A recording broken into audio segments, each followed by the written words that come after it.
Hello and welcome to Story Hour with Miss Freely. I am so glad that you are here.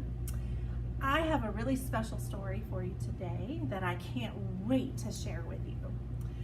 Have you ever wondered how sports came about? Like, how did football become football? And how did soccer become soccer? And how did we ever decide to take a little tiny round object and start throwing it back and forth at each other? It's kind of weird when you think about it, right?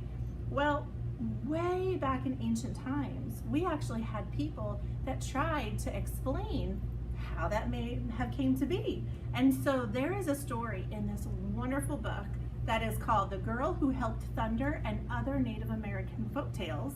And they're from all over the world, but the one I want to share with you today is called The Ball Game Between the Birds and the Animals.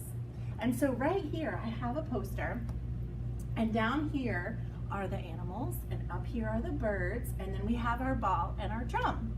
So I'm going to read some of the story to you, and then for the rest of it, I'm just going to tell you about this amazing story, how the ball game between the animals and the birds came to be and what happened. Are you ready? Okay. In the ancient times, the four-legged animals of the forest had one of the toughest ball teams in the land. Mountain lion, wolf, fox, bobcat, and deer were all members of the team. The captain of the team was Bear. Bear was very boastful. "No team in the land can beat us," he said.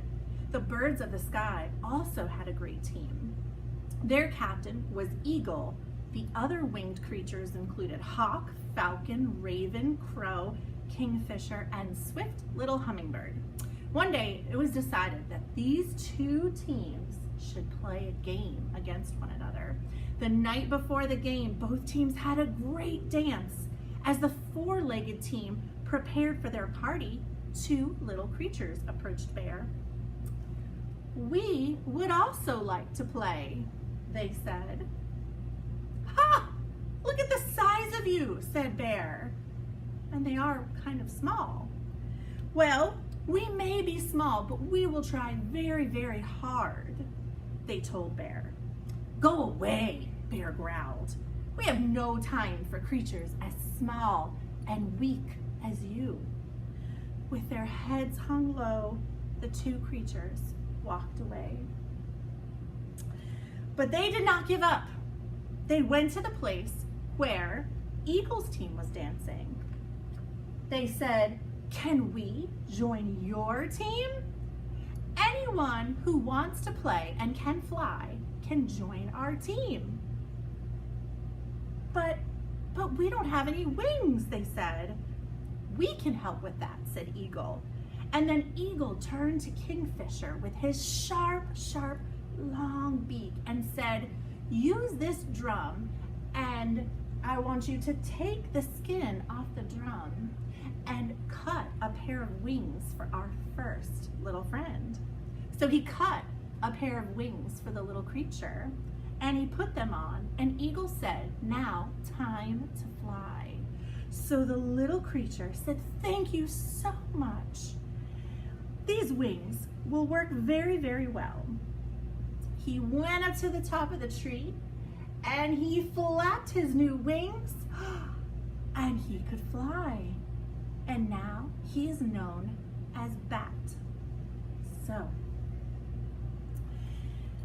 it was time for the second little creature. And Kingfisher said, "We don't have any more skin from our drum to be able to make new wings for you." Eagle said, "That's okay." And he told Raven and Hawk to grab the sides of the little creature and to pull until he stretched out the skin. They grabbed a hold of him and they stretched him out. Hawk carried the little creature to the top of the tree. "Now jump," said Hawk. Stretching out his legs, the little creature jumped off the branch and glided through the air. That little one is now known as Flying Squirrel. He scampered to the top of the pine, and he leapt down and he glided around from tree to tree. And both creatures said, thank you for our wings. The next day, both teams gathered for the big game. As soon as the game started, Bear grabbed the ball and ran down the field to make their first goal. I told you this was going to be easy, said boastful Bear. But when the game began again, Hawk grabbed the ball away from it and threw it to Eagle, who caught it and soared past Wolf to score a goal. So it went back and forth all day long. And as the day was drawing to a close, wasn't sure who was going to win. The game was tied. The sun was about to set, and the team that scored the next goal would win. Eagle looked at his team, and everyone was tired except for Bat and Flying Squirrel, who hadn't even touched the ball. When play began again, Deer got the ball and raced down.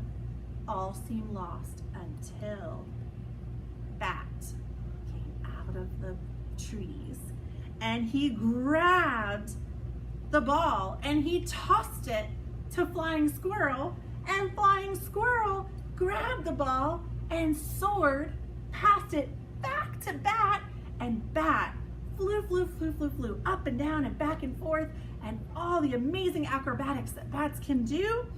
And sure enough, he passed Mountain Lion and Wolf and Rabbit and Lion and Bear, and he scored a goal and he won.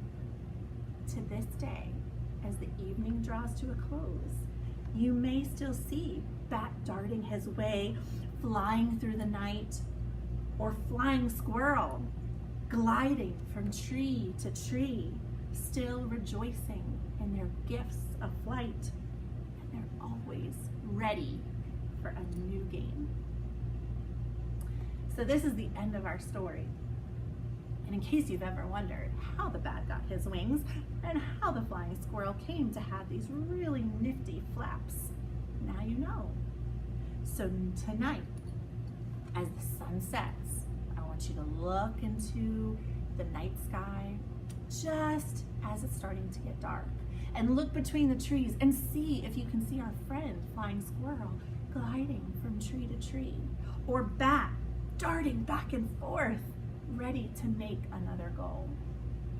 So this was our story for today, the ball game between the birds and the animals, and it's a Cherokee story. And again, it's in the book, The Girl Who Helped Thunder. Thank you for listening.